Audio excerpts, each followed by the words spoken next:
आप सभी कीर्तन कर रहे हैं, इतने दिन हो चुके हैं, मैं बार बार आपको बता रहा हूँ। कुछ लोगों को देख करके मुझे बड़ी प्रसन्नता होती है। जैसा मैंने बताया था कि आपको आंख बंद करके रूप ध्यान करना है और कीर्तन के शब्द समझ करके उसको भाव बना करके गाना है।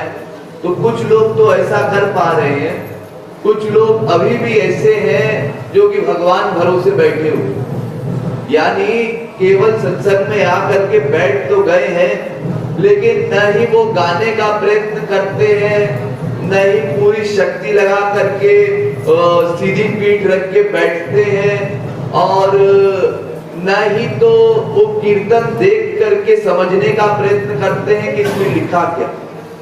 ये बहुत बड़ी लापरवाही है। बार बार आप सबको बताया गया है, यहाँ कीर्तन करवाने का उद्देश्य ये है कि आपका मन धीरे धीरे लगने लगे इन सब विषयों में। मन एकाएक नहीं लगेगा, धीरे धीरे आपको लगाना पड़ेगा। संसार में कोई काम आप लोग करते हैं तो उसमें प्रयत्न करना पड़ता है। अरे देखिए, जब आप लोग संसार में पैदा हुए थे तो पैदा होते ही आप लोग चलने नहीं लगे थे। चलने के लिए आप सबने बहुत प्रयत्न किया था। बचपन में बच्चा जब पैदा होता है तो उसे तो ना करवट लेना आता है, ना बैठना आता है, ना खड़े होना आता है, ना चलना आता है। हर एक चीज सीखने के लिए उसको बड़ी मेहनत करनी पड़ती है, बड़ा हिम्मत जुटाता है, फिर खड़ा होता है, फिर 2 कदम चलता है, फिर गिर जाता है, लेकिन हार नहीं मानता, लगातार प्रयत्न करता है। ऐसे ही लगातार प्रयत्न करते रहना। 1 दिन में, 2 दिन में, 1 महीने में, 1 साल में ये आशा मत कीजिए कि हाँ तुरंत परिवर्तन कुछ हो जाए। जब लगातार आप प्रयत्न करते रहेंगे तब कुछ परिवर्तन होगा। ये अंतःकरण जितना आपने बिगाड़ा है ना, उतना ही बनाने में समय भी लगेगा। और फिर एक बात सोचिए, जब हम लोग संसारी विषयों का उपभोग करते हैं उस समय तो कभी हम लोग ये नहीं सोचते कि अरे हम क्यों टाइम बिगाड़ रहे हैं। लेकिन जब भगवत विषय में हम लोग समय देते हैं तो अवश्य कभी कभी हमारे मन में ऐसी मानसिकता आ जाती है, अरे रहने दो यार, बहुत कोशिश की, नहीं हो रहा, चलो हटाओ, रहने दो। लेकिन ऐसा नहीं सोचता। क्यों? क्योंकि इसके अलावा और कोई रास्ता नहीं, और कोई मार्ग नहीं। आप कहें ये कैसा रास्ता है, आंसू बहा करके भगवान को बुलाए, कोई और रास्ता हो तो संसार में बताने वाले बहुत हैं और अलग अलग मार्ग आपको बताते हैं। कोई कहेगा जी ऐसा करो कि देखो नवरात्रि चल रही है तो सप्तशती का पाठ कर लो, कोई कहेगा देखो हनुमान चालीसा का पाठ कर लो, फिर देखो तुरंत कैसे राम जी तुम्हारे बस में आ जाते हैं।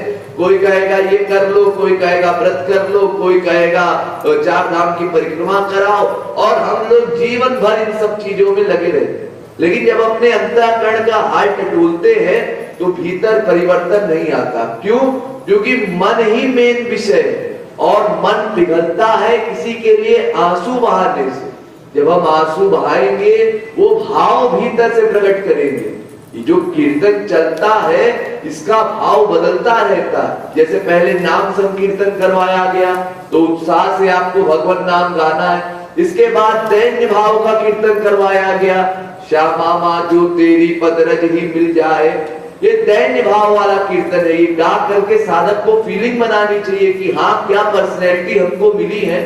जिन पर्सनैलिटी के आगे स्वयं परब्रह्म श्री कृष्ण नतमस्तक हो जाते हैं, जिनकी चरण धूल पाने के लिए ब्रह्मा आदि बड़े बड़े ज्ञानी तरसते हैं, वो पर्सनैलिटी हमको मिली है, तो उनकी शरण में आकर के हमको कैसा अनुभव होगा ये स्वयं फील करना।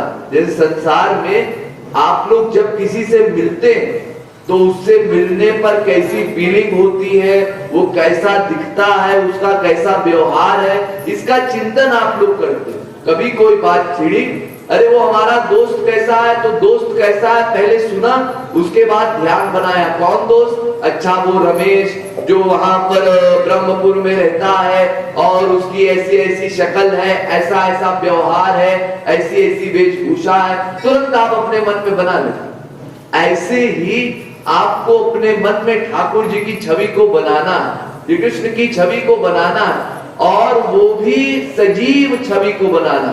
ऐसा नहीं जैसे आप प्रतिमा देखते हैं, मूर्ति देखते हैं, ऐसी नहीं, सजीव आंखों की पलक भज रहे हैं, हाथ पैर हिला रहे हैं, मुझसे बातें कर रहे हैं, चल रहे हैं, झूम रहे हैं, तमाम प्रकार की क्रियाएं कर रहे हैं। ऐसी आपको छवि श्री कृष्ण की बनानी है, ऐसा ध्यान आपको करना है और कीर्तन के अनुसार भाव बनाना है। अभी अलग अलग कीर्तनों के अनुसार आपने भाव बनाया। आज